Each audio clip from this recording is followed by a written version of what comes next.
मृद्विका के साथ आप सुन रहे हैं एक रोमांटिक स्टोरी सिर्फ पॉकेट एफएम पर।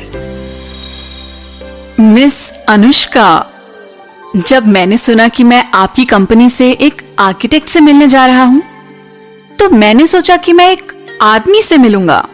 मैंने सोचा नहीं था कि आप एक लेडी होंगी, और वो भी इतनी यंग। अनुष्का के बाजू में खाने की टेबल पर बैठे मिडिल एजेड आदमी ने कहा। उसकी टोन बिल्कुल एक 40 साल के व्यक्ति की तरह निकली हुई थी। अनुष्का उसके बोलते ही उसकी सांस से शराब की स्मेल सूंघ सकती थी। अखिल, अनुष्का को कम मत समझो। कम उम्र होने के बावजूद भी उसे बहुत एक्सपीरियंस है। उसने कई प्रोजेक्ट के लिए डिजाइन्स को संभाला है। उदाहरण के लिए पार्क रॉयल और ब्यूटीफुल टाइम जैसे रेजिडेंस के डिजाइन्स अनुष्का ने बनाए थे। उनकी आर्किटेक्चुरल स्टाइल को इंडस्ट्री में अच्छी तरह पहचाना जाता है। रुद्रांश ने अखिल को अनुष्का के डिजाइन्स देते हुए कहा। अखिल शर्मा सेल्स डिपार्टमेंट से थे और इस बार उन्हें कोटेशन का ध्यान रखने का काम सौंपा गया था। आमतौर पर जिन्होंने सेल्स में अपना करियर शुरू किया होता है वो यंग होते हैं। एग्जाम्पल के तौर पर अनुष्का, जिसने 1 साल पहले ही अपनी ग्रेजुएशन खत्म की थी जब वो 24 साल की थी। रुद्रांश अनुष्का से 2 साल छोटा था। रुद्रांश ने कहा, अखिल प्लीज एक नजर डालें। हालांकि हमारी कंपनी की कीमतें सबसे कम नहीं हैं, लेकिन हमारे काम और स्टैंडर्ड्स को देखते हुए ये वाजिब जरूर हैं। हमारे प्रोजेक्ट्स हमेशा अच्छे रहे हैं और आज तक हमें कोई शिकायत नहीं मिली है। हमारे रेजिडेंस डेवलपमेंट पर हमें फीडबैक भी बहुत अच्छा ही मिला है। हाँ, जल्दी किस बात की है? अखिल शर्मा ने इस बात को नजरअंदाज कर दिया और अनुष्का के लिए ग्लास में शराब डालते हुए कहा, मिस अनुष्का, मैंने बहुत कम देखा है कि मैं इतनी कम उम्र की किसी आर्किटेक्ट से मिला हूं जो सुंदर होने के साथ साथ टैलेंटेड भी हैं। चीयर्स, ये तुम्हारे लिए। रुद्रांश ने उसके हाथ से शराब लेते हुए कहा। अखिल, अनुष्का शराब नहीं पीती है, लाओ इसे मुझे दे दो। मुझे यकीन है कि वो 1 या 2 ग्लास तो संभाल ही सकती हैं। अखिल ने दिखाया कि जैसे वो थोड़ा नाराज हुआ है और आगे कहा, मैं बता सकता हूं कि मिस अनुष्का उन लोगों में से हैं जो आसानी से परेशान नहीं होते। अनुष्का ने मुस्कुराते हुए ग्लास उठाकर कहा, अखिल, इसके लिए थैंक यू, लेकिन मुझे वास्तव में शराब से एलर्जी है।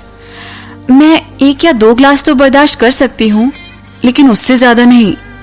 अगर मैंने उससे ज्यादा पिया तो मेरे पूरे चेहरे पर दाने उभर आएंगे और मुझे उल्टियां होने लगेंगी। यहाँ पर सब गंदा हो जाएगा और ये हम में से किसी को भी अच्छा नहीं लगेगा।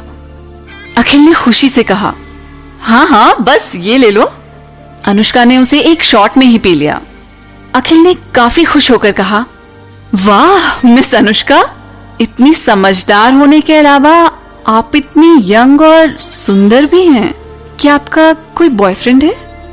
अनुष्का ने अचानक से अपने पेट पर हाथ रखा और कहा, मेरा जी मचलना शुरू हो रहा है। माफ करना अखिल, मुझे वॉशरूम जाना पड़ेगा। इससे पहले कि अखिल कुछ और कह सके, अनुष्का दौड़ी और वॉशरूम में चली गई। उसने खुद को दोनों हाथ का इस्तेमाल करके सिंक के सामने खड़ा किया और राहत की सांस ली। उसे डर था कि अखिल को 1 इंच देने से वो 1 मील की मांग करेगा। उसे खुद को वहां से बहाने से बाहर निकालना ही था। वो थोड़ी देर के लिए तो वहां रुकी रही, लेकिन उसमें ज्यादा देर रुकने की हिम्मत नहीं थी, इसलिए वो बाहर जाने लगी। अनुष्का, उसने एक हैरान आवाज सुनी। अनुष्का ने देखा कि वहां 3 लोगों का एक ग्रुप उसकी ओर आ रहा था। जिसने उसे आवाज दी थी वो उसकी दोस्त अनन्या थी, जिसे वो बचपन से जानती थी।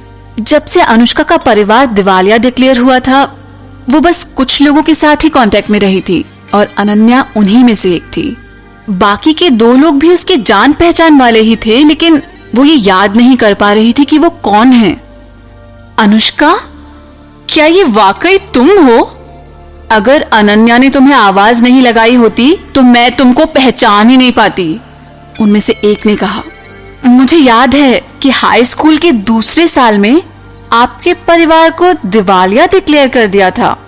मैंने तब से आपके बारे में नहीं सुना। तुमने हमसे कांटेक्ट क्यों नहीं किया? तुम्हें क्या लगा था कि अगर तुम कंगाल हो जाओगी तो हम तुमसे रिश्ता नहीं रखेंगे? दूसरी औरत ने बड़ी ही उत्सुकता से पूछा, अनुष्का, क्या तुम यहाँ रात के खाने के लिए आई हो? उसके इस सवाल के पीछे उसका गलत इरादा था, जो उसके चेहरे पे साफ लिखा था। हाँ, अनुष्का का आगे कुछ सफाई देने का कोई इरादा नहीं था। खन्ना कंपनी के किसी व्यक्ति के साथ मीटिंग करना आसान नहीं था, इसलिए उसने एक पॉश रेस्टोरेंट सेलेक्ट किया, होटल हयात। वो उन्हें ये बताना चाहती थी कि वो इस डील को लेकर के बहुत सिंसियर है। उसने ऐसा करके थोड़ी रिस्क ली थी। उसे क्या पता था कि वो इतनी बदकिस्मत होगी कि वहां अपने पुराने अपर क्लास सोशल सर्किल के जान पहचान वाले लोगों से टकरा जाएगी। अनन्या ने कहा, क्या कोइंसिडेंस है, हम सब यहाँ एक गैदरिंग के लिए आए थे। आओ, तुम भी हमें ज्वाइन कर लो। ये सभी सेंट जेवियर स्कूल के हमारे क्लासमेट्स हैं। तुम्हारी फैमिली के दिवालिया होने के बाद से और तुम्हारे स्कूल ट्रांसफर होने के बाद से तो हमने तुम्हें देखा ही नहीं। चलो आ जाओ हमारे साथ। वैसे अब तुम्हारी फैमिली कैसी है? ये बोलते ही ऋषिका ने अनुष्का का हाथ पकड़कर उसे खींचना चाहा। अनुष्का ने रुकते हुए बोला, नहीं, मुझे यहाँ कुछ काम है, सॉरी, मुझे जाना होगा। ऋषिका ने जवाब दिया, इतनी जल्दी क्या है? अगर तुम्हारा किसी के साथ अपॉइंटमेंट है तो तुम उन्हें हमारे साथ ज्वाइन करवा सकती हो, हम तुम्हें परेशान नहीं करेंगे। देखो, हम क्लासमेट्स थे और हम तुम्हारी बहुत परवाह भी करते हैं। अगर तुम्हें कोई परेशानी है तो तुम बेझिझक होकर हमसे हेल्प भी मांग सकती हो, हम तुम्हें निराश नहीं करेंगे। वो जानबूझकर अनुष्का को नीचा दिखाना चाह रही थी। तभी उनमें से एक लड़की अनिका ने कहा, अनुष्का, हम सच में तुम्हारा भला चाहते हैं। मैं तुम्हारे पहने हुए कपड़ों से ही बता सकती हूं कि तुम्हारा बुरा वक्त चल रहा है। कहां से मिले तुम्हें ये कपड़े? जिस अनुष्का को मैं जानती थी वो तो कभी ऐसा कुछ नहीं पहनती। देखो, अगर तुम्हारी हालत इतनी खराब है तो हम तुम्हारी मदद कर सकते हैं। मेरे पास ऐसे बहुत सारे कपड़े हैं जो मैं कभी नहीं पहनती। हमारा साइज भी सेम है, तो वो मैं तुम्हें दे सकती हूँ। वैसे भी जो कपड़े तुमने अभी पहने हुए हैं उससे तो वो कपड़े बेटर ही लगेंगे। ऋषिका ने चुभती हुई टोन में जवाब दिया, अनिका, ऐसे मत बोलो। अनुष्का अपने बिजनेस सूट में है। आई थिंक तुम यहाँ बिजनेस के लिए आई हो। ये काफी अफसोस की बात है कि खुराना परिवार की बेटी को इस तरह डिनर टेबल पर डील क्लोज करनी पड़ रही है। मैंने सुना है कि लेडीज को जब डील्स क्लोज करनी होती हैं तब वो काफी अनफेवरेबल पोजीशन में होती है। उसके एक्सप्रेशन से जाहिर हो रहा था कि उसे लग रहा है अनुष्का डील्स क्लोज करने के लिए गलत तरीकों का इस्तेमाल कर रही है। अनन्या ने गुस्से में कहा, अनिका, ऋषिका, बस बहुत हुआ। अगर तुम दोनों यहां सिर्फ अनुष्का का मजाक उड़ाने के लिए रुकी हो तो अच्छा होगा कि तुम यहां से चली जाओ। पहले तो तुम दोनों अनुष्का के साथ एक बार दोस्ती तक करने के लिए तड़प रहे होते थे, और अब जब वो इतनी परेशानी में है तो तुम लोग उसके जले पर नमक छिड़क रही हो। शर्म आनी चाहिए तुम दोनों को अपने ऊपर। अनुष्का ने कहा, हालांकि मेरी फैमिली बैंकरप्ट हो गई है, लेकिन मैं अपना खाना पीना पहनना खुद कमाती हूँ। मैं जो भी यूज करती हूँ या जो भी कपड़े पहनती हूँ वो सब मैंने अपनी ईमानदारी और मेहनत से कमाया है, और मुझे नहीं लगता कि मुझे इस बात से कोई शर्म आनी चाहिए। उसकी आवाज से साफ जाहिर हो रहा था कि वो अपने सामने खड़े लोगों की बेइज्जती कर रही है। अनन्या ने उसे शांत करने के लिए कहा, अनुष्का, अनुष्का। लेकिन इससे पहले कि वो आगे कुछ कह पाती, उसकी आंखें अचानक से अनुष्का के पीछे देखकर फटी की फटी रह गईं। सिर्फ अनन्या ही इतनी हैरान नहीं थी, बल्कि अनिका और ऋषिका के चेहरे भी ऐसे ही दिख रहे थे। उनके चेहरों से पता चल रहा था कि उस समय वो कितने हैरान थे। अनुष्का भी उनको इस तरह देखती हुई हैरान थी। उसे नहीं लगा था कि उसके शब्द उन पर ऐसे असर करेंगे। पीछे मुड़ने से पहले ही वो वहां पर किसी की स्ट्रॉन्ग प्रेजेंस महसूस कर सकती थी। उसे अपने सिर के ऊपर से आती हुई एक आदमी की परछाई दिखी, और तभी एक मधुर आवाज उसके कानों में गूंज गई, अनुष्का।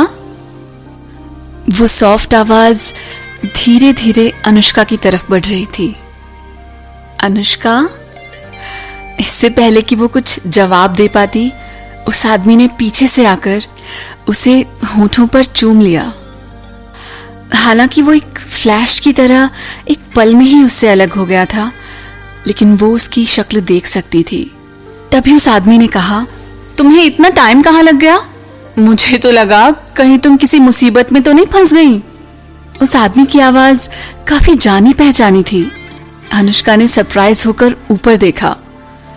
वो उस चेहरे को देखने लगी जिसे वो पहले से जानती थी। वो काफी हैंडसम और मैच्योर था। हालांकि वो उसकी आंखें नहीं देख पा रही थी क्योंकि उसने सनग्लासेस पहने हुए थे। अनुष्का ने मन में सोचा, ये यहाँ क्यों आया है? लक्ष्य आगे बढ़ा और अनुष्का के कंधे पर हाथ रखते हुए बोला, चलो चलते हैं। वो तीनों लड़कियां लक्ष्य को इस तरह अनुष्का के साथ देखकर चौंक गई थीं। इसके बाद वो अनुष्का को लेकर वहां से जाने लगा। वो अनिका और ऋषिका के पास से उन्हें इग्नोर करते हुए ऐसे निकला था जैसे वो उसे देख ही नहीं रहे हों। अनुष्का का दिल अभी भी जोरों से धड़क रहा था। वो अभी भी नहीं समझ पा रही थी कि वहां अभी अभी क्या हुआ है। ऋषिका अभी भी काफी हैरान थी। उसने कहा, अनन्या, अभी ये क्या हुआ? क्या वो लक्ष्य था? हाँ, अनुष्का का क्या रिश्ता है उससे? क्या उसने उसके छोटे भाई के साथ सगाई नहीं तोड़ी थी? और अब वो बड़े भाई के साथ क्या कर रही है? वो लक्ष्य को जाते हुए पीछे से देख रही थी और हैरानी से सोच रही थी कि ये मेरी पहुंच से परे है, लेकिन अनुष्का ने इसे कैसे फंसा लिया? लक्ष्य ने चलते चलते अनुष्का को धीमी आवाज में पूछा, तुम किस रूम में जा रही हो? इस कहानी में आगे क्या होगा जानने के लिए सुनते रहिए पॉकेट FM।